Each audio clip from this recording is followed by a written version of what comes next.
내 남편의 전혼의 자식들을 내 자식처럼 키운 거야. 내 자식은 우리 엄마 아빠가 키워주겠지 하고서 나는 이 가정에 충실하라고 하고 친자식보다 더 노력해서 키우고 희생을 했단 말이에요. 그래서 30년, 35년 그렇게 생활을 하다가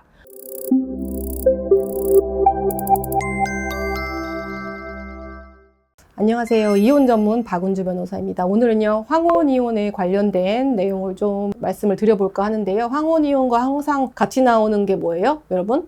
들어봤죠? 조론.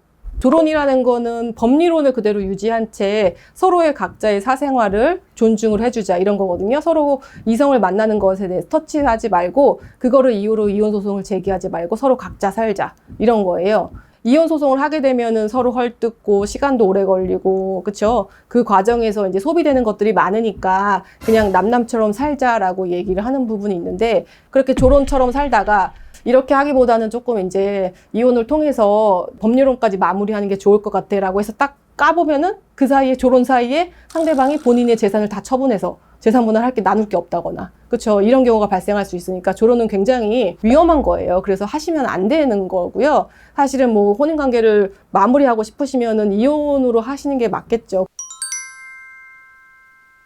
보통은 20년, 30년 이상의 혼인기간을 지속을 하고 그 사이에 자녀들이 이미 다 성인이 돼서 본인이 경제활동을 할 능력이 있고 그 다음에 뭐 결혼을 해서 출가를 하거나 이런 상황에서의 이혼을 결심하게 되시는 분들을 황혼이혼이라고 많이 부르고요. 보통 혼인기간으로 치면은 25년, 30년 이상은 돼야지 이제 황혼이혼이라고 많이 제 생각에는 들어요. 그러면 그렇게 되면은 나이대가 여자분 기준으로 하면 60대 후반, 70대가 많으세요. 보통 황혼이혼이라고 하시는 분들은 상담도 자녀분들이 잡아주시고 오시는 것도 자녀분하고 같이 동행을 해서 자녀분들이 자기 엄마의 삶, 그 다음에 아빠의 삶에 대해서 쭉 이렇게 나열을 하죠. 엄마는 가만히 있어 한 다음에 그렇죠. 그래서 항상 동행을 해가지고 도와주시는 부분들이 꽤 많아요. 이혼과 관련된 재산 분할 있잖아요. 재산 분할이 인정된 게 불과 1990년도예요.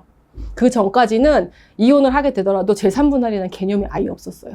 그러면은 그 전에는 거의 무조건 다 이제 남자에게 재산이 있었을 거 아니에요. 그래서 이혼을 하고 싶더라도 재산을 받을 수 없었기 때문에 이혼 자체도 사실은 되게 힘든, 내가 이제 이혼을 해서 살 수 있을까라는 생계적인 문제와 이런저런 문제 때문에 이렇게 참고 최근에 와서 이혼을 결심하게 된 건데 그 결심에 있어서 되게 특이한 점은 뭐냐면요. 자녀들의 서포트가 되게 많이 영향을 미치는 경우가 있어요. 예전에는 출가한 딸들, 출가한 아들들이 본인들의 삶을 사느라 사실은 본인들도 힘들잖아요. 본인들도 생활하기 힘들고 생활비 쪼달리고 하니까 엄마가 힘들게 살고 아빠가 부당하게 하는 걸 알았음에도 불구하고 자기의 삶이 힘들고 자기의 가정을 꾸리는데 급급하니까 자기 삶에 바쁜 거예요. 근데 이제는 좀 달라진 게 어머니 지금까지 너무 힘들게 사셨는데 여전히 아버님 태도가 좋지 않고 너무 고통스러우시니까 이제라도 하십시오. 예? 저희가 도와드리겠습니다. 이런 자녀들의 지원과 이런 도움들이 있기 때문에 가능한 거거든요.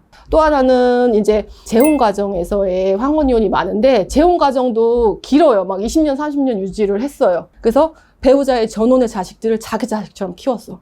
30대 초반 막 이랬을 때 재혼을 하면서 내 남편의 전혼의 자식들을 내 자식처럼 키운 거야. 내 자식은 우리 엄마 아빠가 키워주겠지 하고서 나는 이 가정에 충실하라고 하고 친자식보다 더 노력해서 키우고 희생을 했단 말이에요. 그래서 30년, 35년 그렇게 생활을 하다가 재혼 가정의 특징은 뭐예요? 가정 경제를 섞지를 않거든요. 보통은 이제 경제활동하는 일방이 생활비만 지급을 하면서 같이 재테크를 하고 이런 느낌보다는 그냥 생활비를 지급하고 거기서 이제 끝내는 쪽이고 보통 아내분 입장에서는 남편의 재산이 얼마인지 알지도 못해요. 그런데 내가 우연히 알게 됐는데 되게 오래전부터 남편이 현금 같은 거를 자기 전혼의 자식들한테 빼는 걸 본 거야.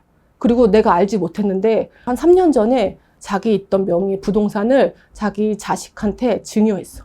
굉장한 배신감을 느끼겠죠. 이미 그런 상속 부분 같은 걸 다 고려를 해가지고 생전에 작업을 하는 식으로 해가지고 재산을 많이 은닉하거나 빼돌린 정황을 봤을 때 허무함을 느끼는 거겠죠. 재혼 과정에서는 그런 식의 이유 때문에 이혼을 결심하고 이혼 소송을 하시는 분들이 굉장히 많습니다. 이제 상담을 하는 과정에서 혼인기간이 기본적으로 25년, 30년 이렇게 되니까 변호사님 재산분할 무조건 50% 아니에요? 라고 당연한 거 아니에요? 어디서 그러던데요? 이렇게 오해를 하시고 오시는 분들, 당연하다 내 거는 이렇게 생각하시는 분들이 있는데 전혀 아니에요. 제가 늘 항상 말씀드리지만 재산 분할은 총 재산이 얼마인지가 굉장히 중요하고요. 만약에 재혼 가정이라고 하면은 그것도 기여도에 분명히 반영이 되는데 어떤 식으로 반영이 되냐? 재산 분할을 청구하는 쪽에서 조금 더 불리해요, 사실은. 뭐 젊었을 때 만나서 막 서로 열심히 노력해서 일구고 이런 것보다는 이미 많이 상대방 일방이 재산을 많이 일군 상태에서 재혼을 한 경우가 많기 때문에 최종적으로 남아있는 재산을 나눌 때 50%라는 거는 아니에요, 여러분. 상대방의 재산이 큰 이유는 크게 두 가지인데 증여 상속된 부분이 굉장히 많았을 경우에, 그렇죠? 예, 특유 재산이라고 하는 증여 상속된 부분이 많아서 전체 재산이 늘어난 것과 또 하나는 급여 생활자가 아니라 사업을 해서 사업적으로 굉장히 큰 돈을 번 경우에 전체 재산이 큰 경우가 많거든요. 그 부분 둘 다 사실은 그 반대 배우자의 어떤 적극적인 기여를 굉장히 많이 인정해 줄 수는 없어요. 그냥 단편적으로 제가 말씀드리면 하나 예만 들려드릴게요. 50억짜리 건물 하나 있었는데 그게 결혼 전에 남편이 증여상속 받은 거였거든요. 혼인기간 35년이었어요. 부인 기여도 얼마 나올 것 같아요? 30% 나왔습니다. 예. 예. 이걸 기준으로 하시면 돼요. 전업주부 기준인 거예요. 오늘은 황혼이혼에 대한 여러 가지 사정과 황혼이혼 재산 분할에서 오해하시는 부분에 대해서 설명을 드려봤습니다. 오늘 영상이 유익하셨다면요, 구독과 좋아요 눌러주세요. 안녕.